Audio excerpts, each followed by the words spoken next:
morning, Scott Cullen here, editor-in-chief of the Cannata Report. It's Friday morning. It's Fridays with Frank time.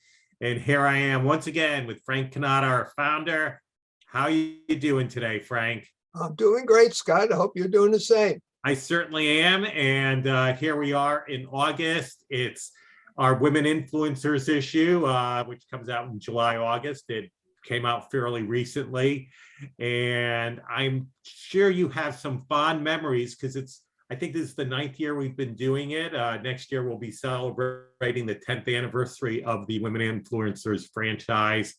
But why don't you share some of your memories of that very first photo shoot? That's a good one, Scott, for many reasons. Number one, when CJ first joined us, one of the many discussions we had about where we were going to go, what we were going to do, what was his vision, what did he want to accomplish. He said, I'll never forget the conversation. He said, Dad, I want to do something that's representative of who and what I am. Okay, I said, that's fine. There's nothing wrong with that. What's your thought? Well, we're in an industry that is really not very diverse. You know, it's male dominated, not very many women in it, certainly not very many women who are in key positions. So I said, what do you want to do? He said, I would like to do an issue voted to the women influencers in our industry, those that hold serious key positions and what their contribution is to our industry. I said, well, frankly, I think it's a good subject, but where we're going to find these women? We don't have a lot of women candidates. So he said, I'm sure we can. And of course, he was right. And so we set out to do the first women's issue. Well, who did we have on the cover? We came up with Laura Blackmer, who at that time was vice president of dealer sales for Sharp, had come from HP, had a very successful career, extremely well thought of by the Sharp dealers. I mean, I remember that because when Doug Albrecht hired her, I think you know my position in terms of diversity. I am all for women being, but I said, hiring a woman to be head of dealer sales, with calling on all those chauvinists, I don't know if it's a great idea. Well, it was a wonderful idea. And I've told Doug Albrecht many times that was a great hiring decision because she did an incredible job. Second was Sue Wilson, who was a manager of supply chain for Toshiba.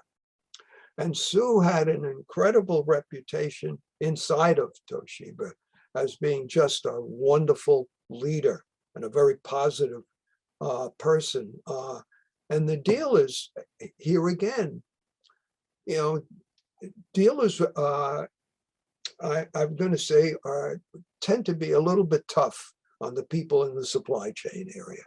You know, can't get certain parts, can't get certain products. Where the hell is this, and what's wrong with you, and all this kind of stuff. And don't speak to those people in a very nice or pleasant manner sometimes. As Sue told the story to me, one of the first calls she got was from Larry Weiss. And of course, Larry, even then, and we're going back, was, I believe, considered the largest dealer Toshiba had. Anyway, he starts complaining about in an inimitable fashion about what the hell is going on here. And then he drops the F-bomb on her. She takes the phone and hangs it up. She said, everybody in the place looked around and they were stunned. Sue just hung up on our biggest dealer. Oh, the repercussions. Well, you know what? There were none. And not only that, Larry became her greatest advocate and one of her best friends. And what was so cool about it, and how it all came, because because Sue had originally shared that story and I never discussed it with Larry. But when I told Larry that Sue was going to be one of the women on the cover and she would be coming to our dinner that year, he got all excited. He says, I'm going to tell her, she doesn't have to get a hotel. She can come and stay with us. Linda loves her. And so fast forward, we've got two women now who have really made their mark in the industry. The third woman was Kay Fernandez, and Kay at that time, I'm not quite sure if it was a marketing title. I think she was head of marketing. She was working for Rick Taylor. So we knew we had three women who were playing a pivotal role in the business, and they represented our first cover. Now, as always, when you bring change, you worry about the reaction. What is, we know the deal was all too well, and we were concerned about a negative reaction to it. But candidly, I don't ever recall us getting any kind of negative reaction because of what we did. To me, it just seemed to have been accepted.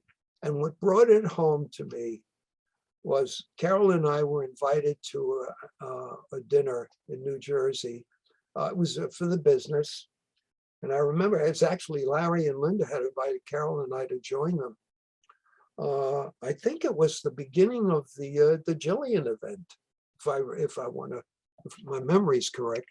And so we went, and typical event with the cocktail hour, so to speak, and everybody enjoying it. And one of the women that we knew quite well at the time working, she's no longer there, was working in the sales area for KM, saw me and came over, and I assumed that she was just going to come over and say hello to Carol, and she come up and gave me a hug. I said, "What's that for?" She said, and walked away. And on another occasion, a woman I knew, again from Konica Minolta for many years, going back to the days when Sam Kusamoto was there, and she said, "Thank you for doing that." And that meant a lot to me. I said, "Well, you don't have to thank me, you have to thank CJ, because without him, this would have never been done." And now that issue is fantastic.